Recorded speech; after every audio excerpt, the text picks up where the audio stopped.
Bonsoir, bonsoir. Comment allez-vous tout le monde? Ce soir, 1er mars, je vous parle du jeu des temples, les belles libellules, là. Hein? Ça s'appelle les libellules au jardin. Puis je vous montre une petite technique de coloriage au Stampin' Blend.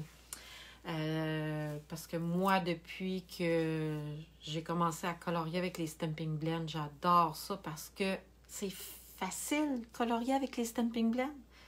Ça fait pas de marque, ça fait pas de barbouillage et c'est vraiment... C'est ça à coche, comme on dit, nous. Fait que je vais colorier les belles petites libellules avec les Stampin' Blend.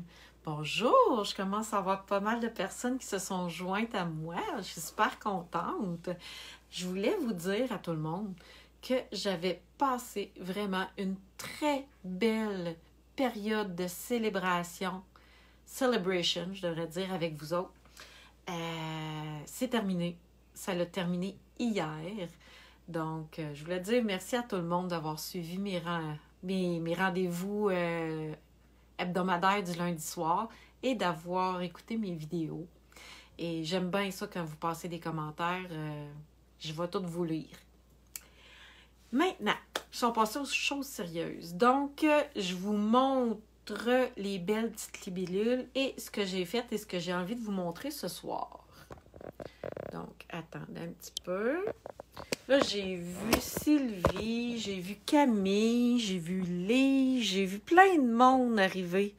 Bonsoir, bonsoir tout le monde. Je suis vraiment contente que vous soyez avec moi. José, je vois plein de monde. Fait que commentez, dites-moi un beau petit coucou. Ça me fait toujours plaisir de vous lire et de vous répondre par après. Puis souvent après mon vidéo, juste parce que c'est plus facile techniquement, je vais aller rajouter des liens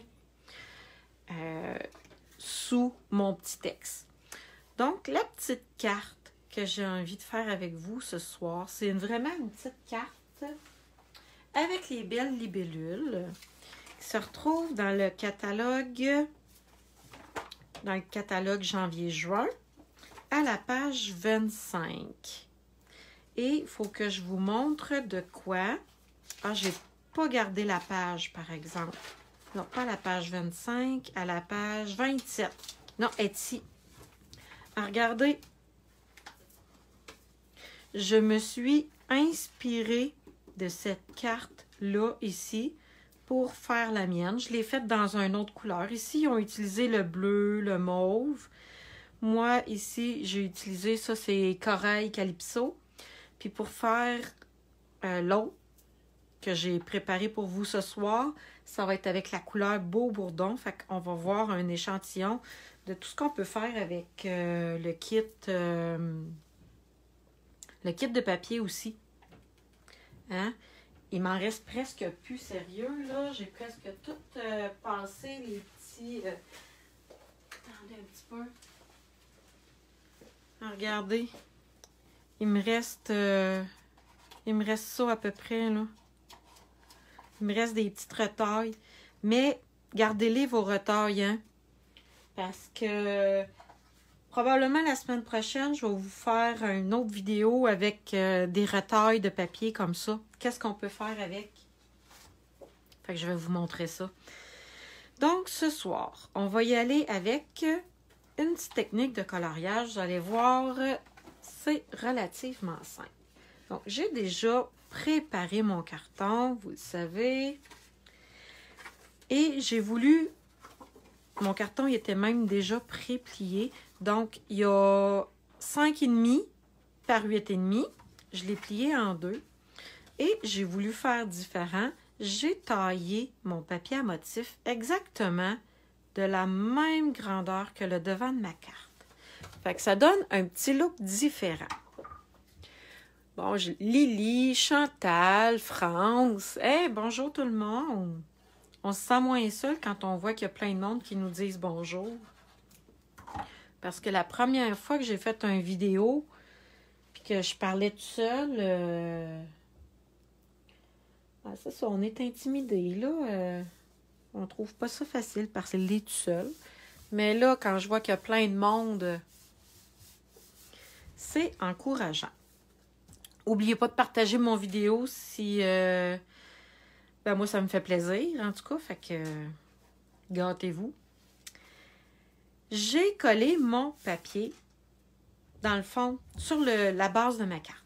Fait qu'on dirait vraiment que c'est comme le papier à motif que j'ai plié en deux.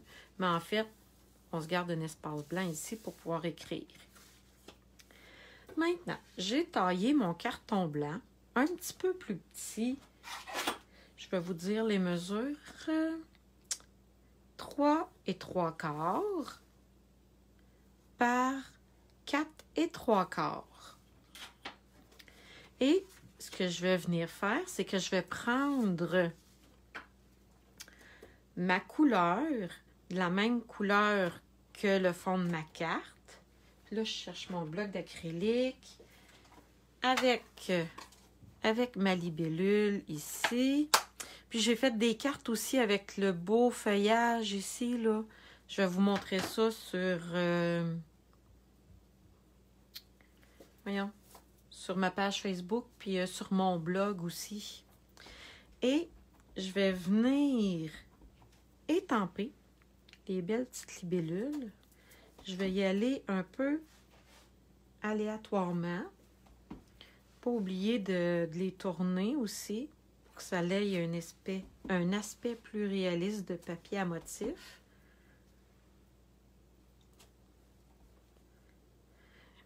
Fait que là, j'en ai mis un petit peu partout. Ça va venir décorer le fond de mon papier blanc à motif.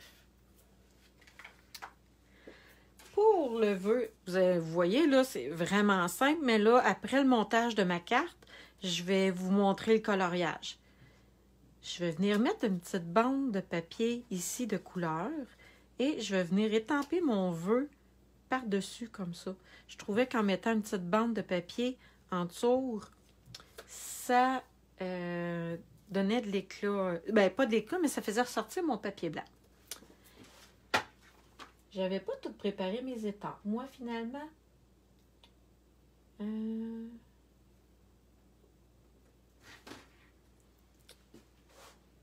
c'est pas lui que je veux. C'est lui, ici. Voyons, il est où? Une précieuse amitié. C'est lui que je voulais. J'utilise... J'ai une mauvaise manie de ne pas coller mes papiers collants en arrière de mes étampes. On dirait que j'ai pas pris l'habitude de les coller. Pourtant, ça irait tellement mieux. Je vais venir étamper mon vœu. Quand c'est une petite bande mince comme ça, j'aime beaucoup maintenant utiliser les papiers comme ça avec du quadrillé dessus. Ça m'aide vraiment à m'aligner. Et voilà. Quand on fait une carte, toute dans la même couleur comme ça, qu'il n'y a aucune autre couleur, on appelle ça une carte monochrome. Mais je vais venir y ajouter de la couleur. Fait que ça ne s'appellera plus une carte monochrome parce que je vais ajouter de la couleur. Mais si je resterais juste dans le jaune et dans le noir, je pourrais rajouter un peu de noir. On appellerait ça une carte monochrome. Je vais venir coller ma petite bande de papier ici par-dessus. Je pense que je vous ai pas dit les mesures. Mon carton jaune a 1 pouce de large et je suis venue tailler une bande de papier blanc, 3/4 de pouce, pour être capable de laisser une petite bande de chaque côté. Le petit truc que je voulais vous donner, c'est que des fois, nos papiers ne sont pas tous égaux quand on se fait des bandes comme ça. Je ne sais pas si vous voyez ici, ça dépasse. Fait que mon truc, moi, c'est toujours de m'arranger pour qu'un côté, ça soit tout bien droit. Et avec mes ciseaux, après, je tourne mon papier de côté et je viens tailler ici pour être sûr que la petite ligne, elle va être partie et que ça va être droit. Je pourrais venir tout de suite coller ce carton sur ma base. Je pourrais la mettre décentrée. J'essaye-tu? Aïe, c'est rare que je fais ça, moi, des affaires décentrées. J'aime ben trop ça quand c'est drette. OK, j'essaye. Faut oser dans la vie. C'est quand je vais mettre les autres, pas les papillons, mais les libellules dessus. Regardez, celle-là ici est décentrée aussi. OK? Puis j'ai bien de la misère, moi, avec ça. OK, ça va s'équilibrer tantôt quand je vais coller mes libellules dessus. Le coloriage au Stampin' Blend. Je vous ai dit ce matin, coloriage facile, parce que ça peut être facile, ça peut être complexe, mais avec les Stampin' Blend, c'est presque toujours, c'est vraiment facile. Je vais vous montrer une étampe qu'il y a dans le... qui est ici dans le jeu. Regardez bien ça. Je vais venir étamper ma libellule avec de l'encre Memento noire. Et j'ai une forme ici pour venir remplir les ailes des libellules. Il ne faut pas s'attendre à ce que ça soit égal et parfait. Quand on a des étampes comme ça de remplissage, souvent,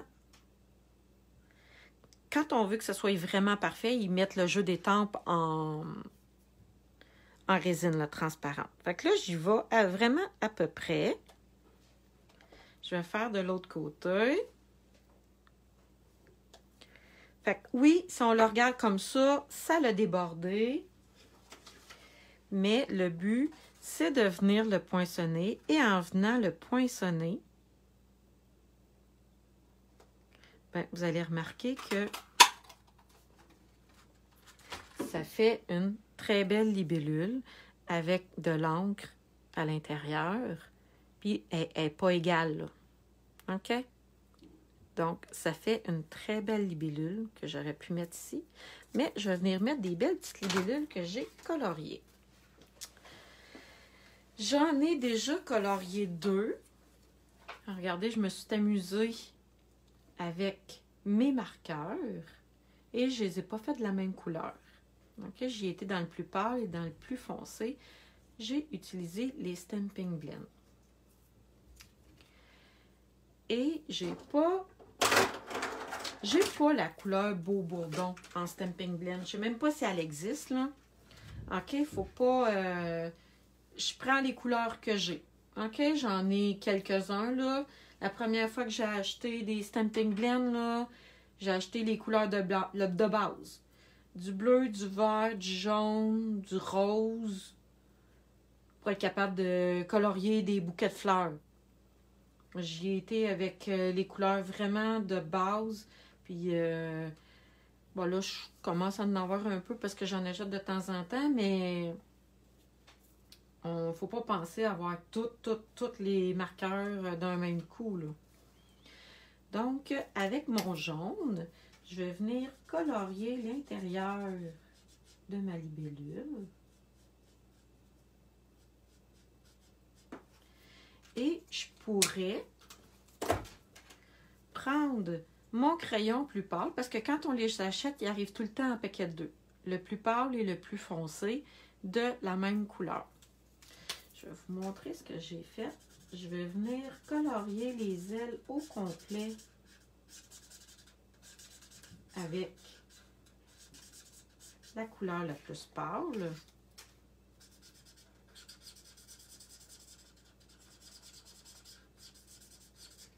Je vais faire de l'autre côté, puis après, je vais vous montrer une autre petite technique. Alors, là, je fais ça vraiment rapidement. Et je vais venir prendre un autre marqueur. OK? Un jaune plus foncé. Puis ça, c'est les marqueurs à l'alcool, c'est les Stampin' Blend. Je vais me prendre un marqueur à l'eau tout simplement. Ceux-là, ils s'appellent les Stampin' Rite. C'est des marqueurs à l'eau. Et je vais venir tout simplement ajouter quelques détails. Dans le fond, la même chose qu'on faisait quand on était petite, puis qu'on faisait du coloriage, puis qu'on passait un crayon plus foncé tout le tour, puis à l'intérieur, on mettait un crayon plus pâle. On a tous déjà fait ça quand on coloriait. Moi, j'avais envie de venir mettre une ligne vraiment plus fine. Et il n'y a rien qui nous empêche de prendre tous les marqueurs, les médiums qu'on a déjà. Vous pouvez avoir déjà à la maison les crayons de plomb avec des feutres et vous pouvez faire du coloriage en mélangeant les crayons que vous avez. Regardez, c'est vraiment, je vais essayer d'arrêter de bouger, c'est vraiment tout simple. J'ai juste colorié ma libellule en jaune et je suis venue ajouter une petite marque au marqueur un petit peu plus foncé. Maintenant, je vais vous montrer comment colorier les libellules en faisant un dégradé entre chaque couleur. Moi, j'utilise beaucoup plus la pointe dure quand je fais du coloriage. Je trouve que la pointe molle est... Oh mon Dieu, celle-là en plus est vraiment maganée. Mais les autres ne sont pas maganées comme ça.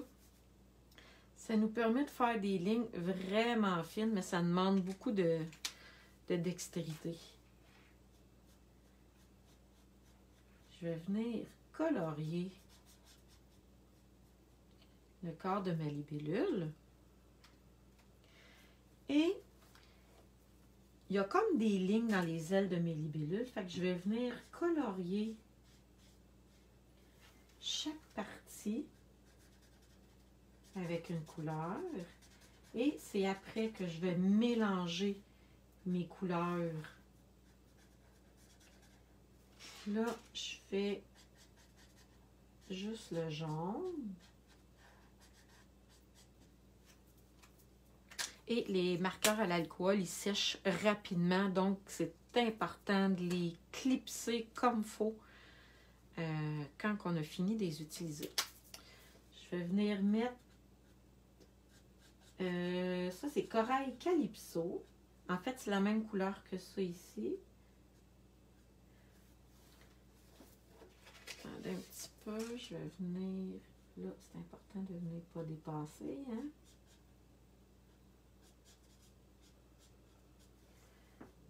Je vais faire de l'autre côté. Et après, je vais vous montrer un autre petit truc ici. Je ne sais pas si vous le voyez de loin comme ça. Il y a des petites bulles sur ma carte. Je vais venir vous montrer comment les faire.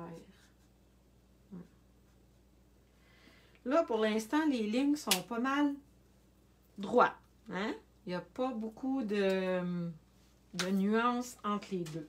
C'est après que je vais venir mettre la nuance entre les couleurs.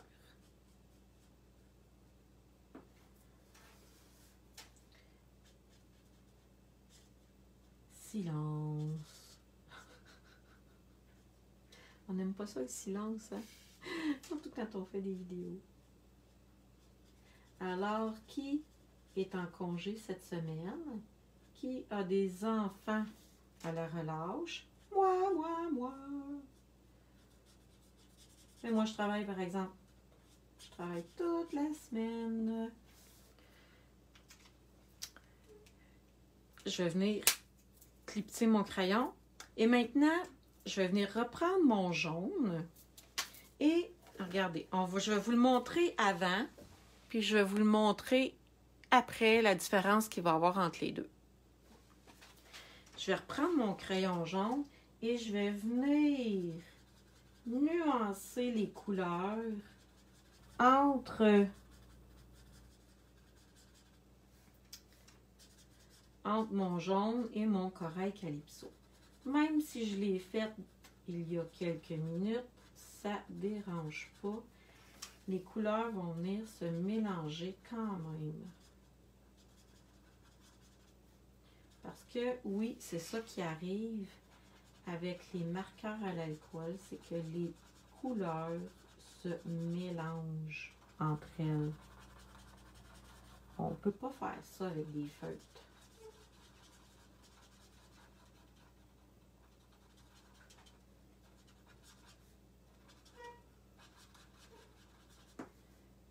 Ça va venir mettre vraiment plus de nuances entre les deux couleurs.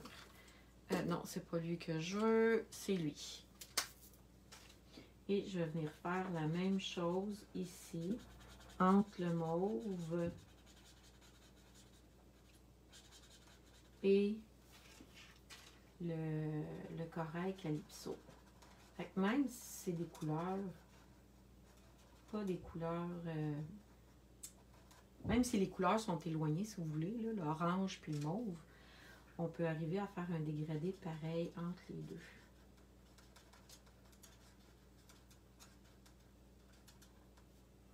C'est presque fini, je vais pouvoir vous montrer ça.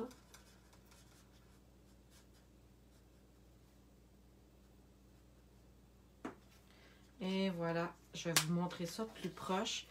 Les couleurs, attendez un peu, il ne faut pas que je bouge. Les couleurs sont vraiment plus nuancées. Tantôt, on voyait vraiment les lignes, elles étaient franches entre chaque couleur.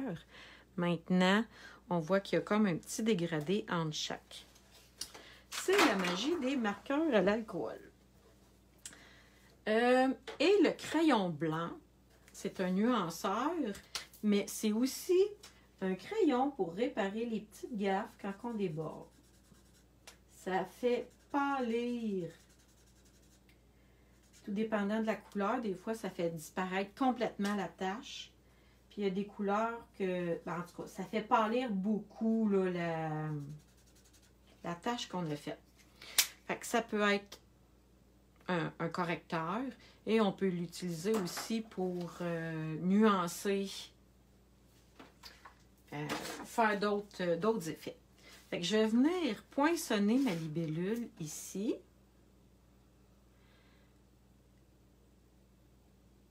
Vous allez voir, en mars, je m'étais mis comme thème les libellules et les papillons. Fait que ça va être pour nous inspirer, pour nous inviter au printemps qui va finir par arriver. Pas cette nuit, il paraît, hein, par exemple. Il paraît qu'il annonce très froid cette nuit. Mais à un moment donné, le printemps va finir par arriver. Donc, vous allez voir beaucoup de libellules et de papillons. Parce que demain, il y a un lot. Ah, je suis même pas sûre que je me rappelle du nom. Le jeu des temples s'appelle Butterfly Brillance. Mais je me rappelle pas en français du nom. Comment il s'appelle le lot? Ça va être un très beau jeu d'étampes. Et ça aussi, comme je vous ai dit, en mars, je vais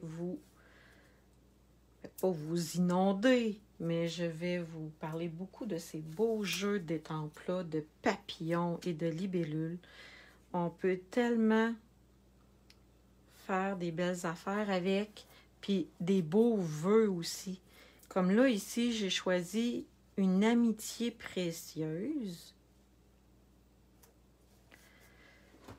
Mais il y en a un ici qui peut être d'anniversaire, que toute l'année soit parsemée de petits bonheurs. On pourrait rajouter joyeux anniversaire. Et voilà ma carte. Mais il manque ma petite technique secrète. Attendez un petit peu. Pour venir vous montrer comment faire les petites bulles. Est-ce que vous les voyez? Les petites bulles. Puis elle reste vraiment surélevée. Je fais ça avec de la colle de précision. Puis ceux qui ont remarqué, j'ai brisé mon bouchon originel. J'avais à la maison des très fines aiguilles à coudre. Je pense que ça s'appelle des aiguilles à perler. Elles sont vraiment très, très fines. Donc, c'est ça que je mets dans le trou du petit bouchon pour pas que ça bouche. Avec ma colle de précision, je vais tout simplement venir faire tomber des gouttes sur mon carton. Puis là, je vous l'ai dit tantôt comment que j'avais de la misère, moi, avec le déstructuré. Alors, je serais vraiment curieuse de savoir. C'est pour vous, c'est facile, si vous avez déjà fait ça. Mais moi, là, venez faire des petites gouttes comme ça, un peu partout. Faut pas qu'ils soient égales. Faut qu'il y ait faut qu'il y en ait des plus petites, des plus grosses, pour que ça soit beau. Je trouve ça difficile à faire, vraiment. Mon esprit veut aller les faire droites, rangées, structurées, égales. Mais non, ça sera pas beau si je fais ça. Il faut vraiment que je vienne les mettre un petit peu partout. Là, je vais remettre ma petite aiguille.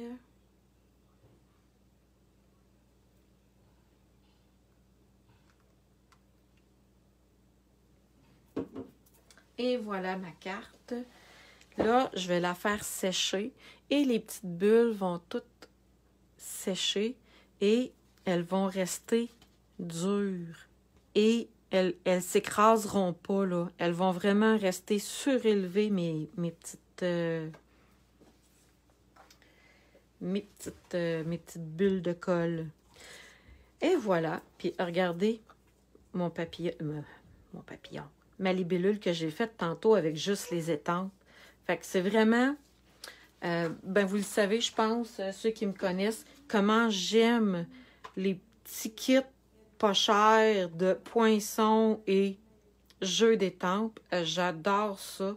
Je trouve que c'est pratique, c'est facile à utiliser. Et je vais changer ma caméra de côté. Je vais vous dire bonjour, bonsoir, bonne fin de soirée. Alors, j'espère que vous avez aimé ma petite présentation de libellule et de coloriage. Je vous invite à partager mon vidéo et je vais aller mettre des liens là, sous mon texte. Et puis, j'ai oublié de le dire tantôt, pour celles qui sont encore là, n'hésitez pas à venir vous abonner à mon infolettre. Parce que si vous manquez la vidéo du lundi soir, je vous l'envoie le mardi ou le mercredi automatiquement dans votre boîte courriel. Donc, abonnez-vous à mon infolettre. Fait que comme ça, vous allez pouvoir voir les vidéos directement dans votre boîte courriel. Donc, voilà mes petites cartes de ce soir. Alors, ma question de demain va sûrement être, êtes-vous structuré ou moins structuré? Hein? Les deux sont très belles pourtant, c'est la même chose. Mais il y en a une qui a été décentrée. Alors, je vais aller ramasser le bordel parce que quand je fais une vidéo, je suis pas capable d'être ordonnée. J'en ai mis partout. Et puis, je vous souhaite une très belle fin de soirée. Puis, je vous dis à très bientôt. Bye bye tout le monde!